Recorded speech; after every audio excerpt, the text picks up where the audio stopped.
Reel Peddi వెనుక real Peddi ఉన్నాడు. Mass plus emotion ఈ రెండు కలబోసు చేయడం పెద్ద టాస్కే. సింగిల్ కరెక్షన్ లేకుండా పెద్ది కథని చరణ్ ఓకే చేశారంటే అంతలా పెద్దిలో ఏముంది? Have a look.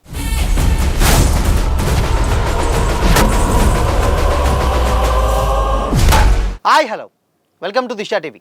Mega power star Ram Charan హీరోగా ఉప్పెన డైరెక్టర్ బుచ్చిబాబు సనా డైరెక్ట్ చేసిన పెద్ది మీద ఎక్స్పెక్టేషన్స్ ఏ రేంజ్లో ఉన్నాయో ప్రత్యేకంగా చెప్పాల్సిన పని లేదు. టాలీవుడ్ బాక్స్ ఆఫీస్లో కొన్ని నెలలుగా డ్రై రన్ నడుస్తున్నటువంటి టైంలో ఈ సినిమా రిలీజ్ అవుతుండడంతో దీనికోసం ఇటు ఆడియన్స్ అటు ఇండస్ట్రీ ఎంతో ఈగర్గా వెయిట్ చేస్తుంది. రిలీజ్ డేట్ దగ్గర పడుతుండడంతో మూవీ టీం ప్రమోషన్స్లో స్పీడ్ పెంచేసింది. అయితే మూవీ టీంలోని ఒక్కొక్కరు మీడియాకు సైతం ఇంటర్వ్యూలు ఇస్తున్నారు. ఇప్పటికే ఆ డైరెక్టర్, సినిమాటోగ్రాఫర్, ఫైట్ మాస్టర్ మీడియాను కలిసి విశేషాలను సైతం పంచుకున్నారు. ఇప్పుడు ఏకంగా డైరెక్టర్ బుచ్చిబాబే రంగంలోకి దిగాడు. తన ఇంటర్వ్యూలు సినిమా మీద అమాంతం అంచనాలు పెంచేస్తున్నాయి. సినిమాకు సంబంధించి ఇంట్రెస్టింగ్ విషయాలను అతను వెల్లడిస్తున్నారు.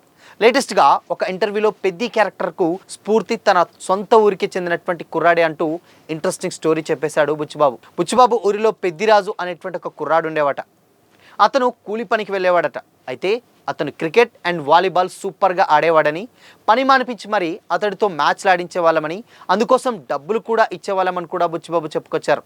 అతను ఒంటి చేత్తో మ్యాచ్లు గెలిపించేవాడనని, తనను చూసినప్పుడల్లా ఈ క్యారెక్టర్ భలే ఉందే అనిపించేదని, తన స్ఫూర్తితోనే పెద్ది క్యారెక్టర్ను క్రియేట్ చేసి ఈ కథ రాశానని కూడా బుచ్చిబాబు వెల్లడించారు. తన గురువు సుకుమార్ గ్రీన్ సిగ్నల్ ఇచ్చాక ఒక గుడిలో కూర్చొని ఈ కథ పూర్తి చేశానని, ఈ కథకు రామ్ చరణ్ ఏ కరెక్షన్ చెప్పకుండా ఒప్పుకోవాలని అక్కడే మొక్కుకున్నానని, తాను కోరుకున్నట్లే చరణ్ ఏ చిన్న మార్పు చెప్పకుండా ఈ కథను ఓకే చేశాడని బుచ్చిబాబు తెలిపారు. అయితే ఇక సినిమాలో రామ్ చరణ్ బెల్లం ఫ్యాక్టరీలో పనిచేసేటువంటి ఒక కుర్రాడిగా కనిపిస్తాడని, తన పర్ఫార్మెన్స్ వేరే లెవెల్లో ఉంటుందని, మళ్ళీ అతనికి ఇలాంటి కథలో నటించడం కష్టమని కూడా, అదేవిధంగా తాను కూడా ఇంత మంచి కథ రాయడం డెఫినెట్గా ఆయన వల్ల కాదని కూడా చెప్పడం విశేషం. ఇదిలా ఉంటే ఇంకో 2 రోజుల్లో రాబోతున్నటువంటి పెద్ది ట్రైలర్ కోసం మెగా ఫ్యాన్స్ ఎదురుచూపులు మామూలుగా లేవు. 3 నిమిషాల 2 సెకండ్ల డ్యూరేషన్తో పెద్ది వర్షన్ కట్ చేయించినటువంటి ఒక పెద్ద వర్షన్ తోటి డైరెక్టర్ బుచ్చిబాబు ఇలా ఎందుకు చేశాడని కూడా చాలామంది కామెంట్స్ చేశారు. కానీ దానికంటూ ఒక ప్రత్యేక కారణం ఉందని కూడా తెలిసింది. ఇంటర్వ్యూలలో చెప్పిన దాంతో పాటు ఇన్సైడ్ టాక్ ప్రకారం పెద్దిలో ఫస్ట్ అరగంట మినహాయించి మిగిలినటువంటి 2 గంటలు కూడా క్రమం తప్పకుండా బరువైనటువంటి ఎమోషన్స్ జర్నీ చేస్తూ ఉంటాయట. క్లైమాక్స్లో ఏదైతే బుచ్చిబాబు ఊహించిన ట్విస్ట్ ఇస్తున్నాడో దానికి తగ్గట్టు ఆడియన్స్ని ముందే ప్రిపేర్ చేయడం చాలా చాలా అవసరం. లేదంటే పుష్ప లాగా ఉంటుందనో, లేదంటే కేజీఎఫ్ లాగా ఉంటుందనో, ఇలా రకరకాలైనటువంటి ఎక్స్పెక్టేషన్స్ ఎలివేషన్స్తో నిండిపోతుందో మాస్ జనాలు కూడా డెఫినెట్గా కనుక ఊహించుకుంటే కష్టమవుతుంది. సో కాబట్టి వాళ్ళు కోరుకున్నటువంటి ఎలిమెంట్స్ ఉన్నప్పటికీ కేవలం వాటి మీదనే ఆధారపడకుండా ఎమోషన్స్ను వాళ్ళు రిసీవ్ చేసుకోవాలంటే పెద్ది క్యారెక్టర్ను సరైనటువంటి రీతిలో పరిచయం చేయాలి. అందుకే ట్రైలర్ లెంత్ విషయంలో రాజీ పడలేదని కూడా డెఫినెట్గా క్లారిటీ అయితే అర్థమవుతుంది.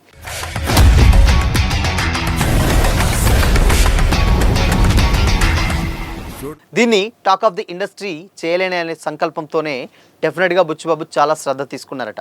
అయితే అన్ని క్యారెక్టర్లకు పరిచయం చేయడంతో పాటు క్రీడ గురించి మరింత క్లారిటీ ఇవ్వబోతున్నారు. అయితే ట్రైలర్ అంతా ఒక ఎత్తు అయితే చివరిలో వచ్చేటువంటి షాట్ నెక్స్ట్ లెవెల్లో ఉండబోతుందట. ఈసారి ఏఆర్ రెహమాన్ బ్యాక్గ్రౌండ్ స్కోర్ కూడా మరింత స్పెషల్గా నిలవనుందని అయితే తెలుస్తుంది. బీజిఎం గురించి ప్రత్యేకంగా మాట్లాడుకుంటారట. ఇకపోతే బిజినెస్ వ్యవహారాలు ఊపందుకున్నాయనే చెప్పాలి. ఒక్కొక్క ఏరియా క్లోజ్ చేసుకుంటూ వస్తున్నారు మేకర్స్. నైజాం సింగిల్ స్క్రీన్ గొడవకు కమిటీ రూపంలో బ్రేక్ పడడంతో ప్రొడ్యూసర్స్ హమ్మయ్య అనుకున్నారు. అయితే ముంబైలో ట్రైలర్ లాంచ్తో మొదలుపెట్టి వరుసగా పవర్ ప్లే పేరుతో ప్రమోషన్స్ చేయబోతున్నట్లయితే తెలుస్తుంది. అయితే ఈ ఈవెంట్లతోనే హైప్ మరింతగా కూడా పెరగనుందట. శివరాజ్ కుమార్ సైతం స్పెషల్ ఇంటర్వ్యూలు ఇచ్చేటువంటి ఛాన్సెస్ డెఫినెట్గా కనిపిస్తున్నాయి. అందుకోసమనే వచ్చే వారం జరిగేటువంటి ఇంటర్వ్యూస్ కోసం వీటి కోసమే శివన్న ప్రత్యేకంగా హైదరాబాద్ వస్తారని కూడా టాక్ నడుస్తుంది. ఎందుకంటే ఈవెన్ పెద్ది చాలా చాలా స్పెషల్. అంటే దీనికి ఇప్పటివరకు కూడా శివన్న ఏదైతే గౌర్నాయుడు క్యారెక్టర్ ఉందో ఆ క్యారెక్టర్ డే 1 నుంచి వెళ్ళి అండ్ స్టిల్ ఎండ్ వరకు కూడా ఒక కుస్తీ మాస్టర్ ఎలా అయితే తనని ట్రైన్ చేస్తాడో అలాంటి ఒక క్యారెక్టర్ ఇందులో శివన్న క్యారెక్టర్ ప్లే చేయబోతున్నారు. అది చాలా చాలా ఇంట్రెస్టింగ్గా ఉంది. అండ్ ఈ క్యారెక్టర్ అండ్ నెక్స్ట్ రామ్ చరణ్కి దీంట్లో జగపతి బాబు తండ్రిగా యాక్ట్ చేస్తారు, అదే అప్పలసూరి. సో ఈ 2 క్యారెక్టర్స్ కూడా సినిమాకు చాలా చాలా పెద్ద ప్లస్గా మారేటువంటి అవకాశాలు చాలా క్లియర్గా ఉన్నాయని అయితే అర్థమవుతుంది. లేటెస్ట్గా మెగాస్టార్ చిరు సైతం ఈ సినిమాకి సంబంధించినటువంటి ట్రైలర్ చూసి చాలా చాలా ఊపందుకున్నాయి అండ్ దాని తర్వాత ఉన్నటువంటి ఎక్స్పెక్టేషన్స్ అమాంతం కూడా పెరిగాయి. సో చిరు లీక్స్ ఏదైతే చాలా రోజుల నుంచి వెళ్ళి ఆనవాయితీగా వచ్చేస్తుంది కాబట్టి చెప్తున్నా చిరు లీక్స్ అని చెప్పేసి. సో ఇందులో నేను ఆడాను అనుకున్నారు కానీ నేను పోరాడాను సారు అని చెప్పేటువంటి డైలాగ్ గూస్ బంప్ తెప్పిస్తుందని ఒక చిన్న డైలాగ్ లీక్ అయితే చేయడం జరిగింది మెగాస్టార్. సో ఆ లీక్ తోటి అండ్ డెఫినెట్గా పెద్ద ఏ రేంజ్లో ఉంటుందో ప్రత్యేకంగా చెప్పాల్సినటువంటి అవసరం లేదు. సో ఇప్పుడిప్పుడా అని ఎదురు చూస్తున్నటువంటి ట్రైలర్ May 18th రాబోతుంది కాబట్టి ఇంకొక రోజు మాత్రమే టైం ఉంది ఆబ్వియస్గా. సో ఇంకొక రోజులో కంప్లీట్గా అక్కడ ముంబై నుంచి స్టార్ట్ చేస్తే స్టిల్ ఇక్కడ వరకు కూడా సౌత్ పక్కన పెడితే నార్త్ ఇండియా మొత్తం కూడా పెద్దగానే ప్రచారం చేయబోతున్నారన్న టాక్ అయితే స్పష్టంగా అయితే అర్థమవుతుంది. సో చూడాలి మరి దీనికి సంబంధించినటువంటి బిజినెస్లు అండ్ దాని తర్వాత ప్రమోషన్స్ ఇవన్నీ కూడా ఊపందుకున్నాయి. నెక్స్ట్గా బుచ్చిబాబు సైతం ప్రమోషన్స్ దిగాడు కానీ నెక్స్ట్ రంగంలోకి దిగేది mega power star Ram Charan. So అక్కడక్కడ మేజర్ సిటీస్లలో ప్రీ రిలీజ్ ఈవెంట్స్ సైతం దాని తర్వాత ప్రమోషన్స్ ఈవెంట్స్ పెట్టి సినిమాను ఒక రేంజ్లో నార్త్లో ప్రమోట్ చేయాలని కూడా మేకర్స్ చాలా ప్లాన్డ్గా ఉన్నారు. సో సినిమా కనుక కొంచెం పాజిటివ్ టాక్ వచ్చిందా రికార్డులు బద్దలు కొట్టడంలో ఎలాంటి డౌట్ లేదు. ఎందుకంటే ఆ రేంజ్లో ఉంది ఇప్పుడు పెద్దికి ఉన్నటువంటి బజ్. సో ఆ పెద్దితోటి చరణ్ మరింత పెద్దగా ఏదో ప్లాన్ చేస్తున్నారని అయితే చాలా క్లియర్గా అర్థమవుతుంది. రంగస్థలం తర్వాత అదే గురువు శిష్యుడైనటువంటి బుచ్చిబాబు ఈ సినిమాని డైరెక్ట్ చేయడం, అదేవిధంగా ప్యాటర్న్ కూడా కంప్లీట్గా రూరల్ బ్యాక్గ్రాఫ్ అవ్వడం అండ్ దానికి తోడు గేమ్ చేంజర్ లాంటి ఒక డిజాస్టర్ని చవి చూసిన తర్వాత కంబ్యాక్ ఏ రేంజ్లో ఉంటుందో చేసి చూపించాలని చరణ్ చాలా పక్కాగా ప్లాన్ చేసుకుంటూ ఉన్నట్లయితే తెలుస్తుంది. సో మొత్తంగా ట్రైలర్ మాత్రం 3 నిమిషాలు అరాచకం అంతే అని కూడా కామెంట్స్ వినిపిస్తున్నాయి. సో మరి చూడాలి పెద్ద ట్రైలర్ రిలీజ్ చేసిన తర్వాత బిజినెస్ కూడా చాలా ఊపందుకునేటువంటి ఛాన్సెస్ ఉంటాయి. సో భారం మొత్తం ట్రైలర్ పైనే. మొత్తంగా పెద్ద మాత్రం రీల్ కాదు రియల్ స్టోరీ నుంచి వచ్చినట్టు ఒక ఇన్స్పైరింగ్ జర్నీ.